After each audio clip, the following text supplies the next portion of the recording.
Hi, I'm Mark Fowler, lead pastor at First United Methodist Church in Madison, Wisconsin.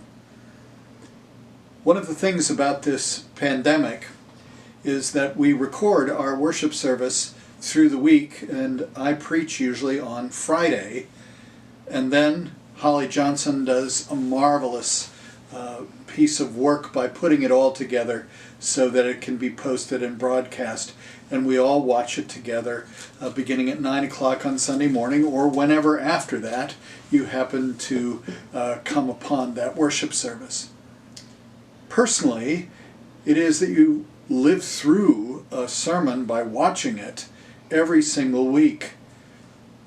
It is the reality that you're challenged with: practice what you preach or hear what you actually said. And so there is a bit of dread between Friday and Sunday as to what did I really say, without the immediate feedback of in-person worship. Well, this week I preached on the feeding of the 5,000 as it is found in Matthew.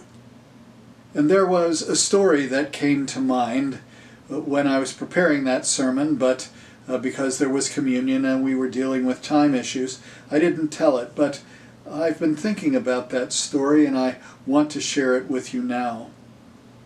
One of the things about the reading in Matthew that came clear to me is not the multiplication of the loaves and the fish, but the reality that Jesus was forming community. And because there was no food, he simply didn't want to then disperse that community for something like the need for food. So he said to his disciples, "You feed them." As I was thinking about the sermon and then listening to the service being preached, I thought about a moment in my life that is still with me, as many moments are. Something that shaped and formed my sense of community in sometimes the most desolate or difficult circumstances. This was decades ago. It was during the winter time. Most things had closed down. The snow in the Boston area was coming so very, very rapidly. We had not done what old Yankees always do, which is you've got to save something for the snow.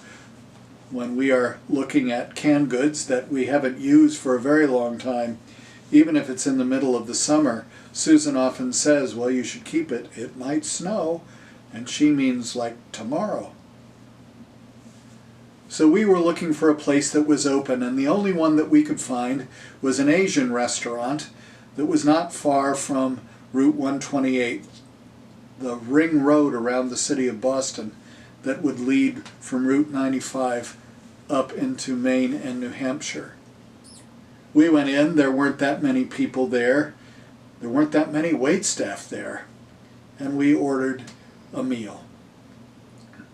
Not long into waiting for that meal, a large group of people came in.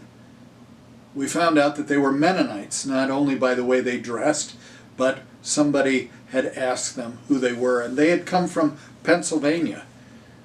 They were from the middle of Pennsylvania, and this was before GPS and all those tracking devices, and they were making their way north to start a new Mennonite community in northern New Hampshire.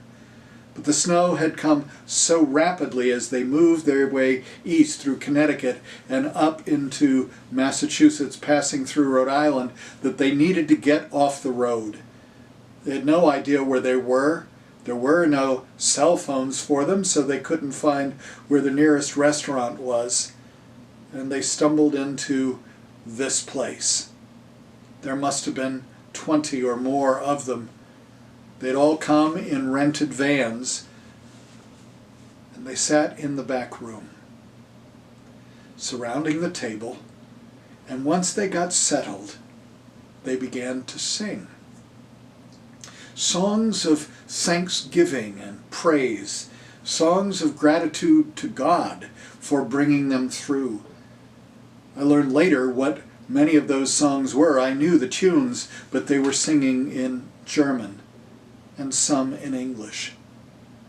The waitstaff were really upset by this matter, thinking that they needed to stop singing or they would disturb the rest of us, the guests, and they went to quiet them, but someone stopped them on their way into the place where this large group of Mennonites had gathered. Such beautiful singing. People who were lost, people who were in an unknown land, people who were eating in a restaurant of an unknown culture, singing thanksgiving to God. Instead of dispersing or being quiet, we all stood out of respect for what they were doing, moved and joined together. We are people who eat in restaurants and don't pay attention to who's at the other tables, but we did that night. This was in a place where I was serving a church. There are a large Jewish population, a very diverse ethnic population. All of us stood and listened to the wonder of this praise and thanksgiving.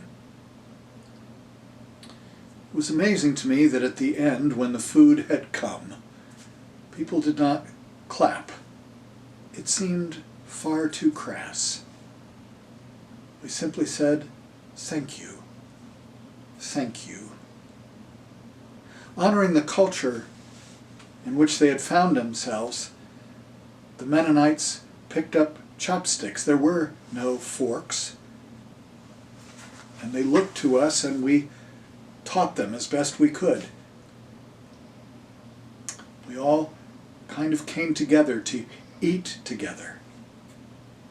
I can't tell you what was on the menu. I can tell you that no one was lost that night.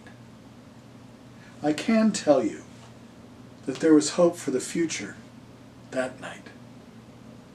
I can tell you that in this desperate circumstance, thanksgiving to God was the joining of community. It was a very poor and fumbling thing to do. But the rest of us picked up the Mennonites' tab. It isn't the greatest way to say thank you, but it was the only one we had. That deposit of grace and community and the multiplication of what little food we were eating to bless me and to bless them and to bless all of us in this sense of who we are.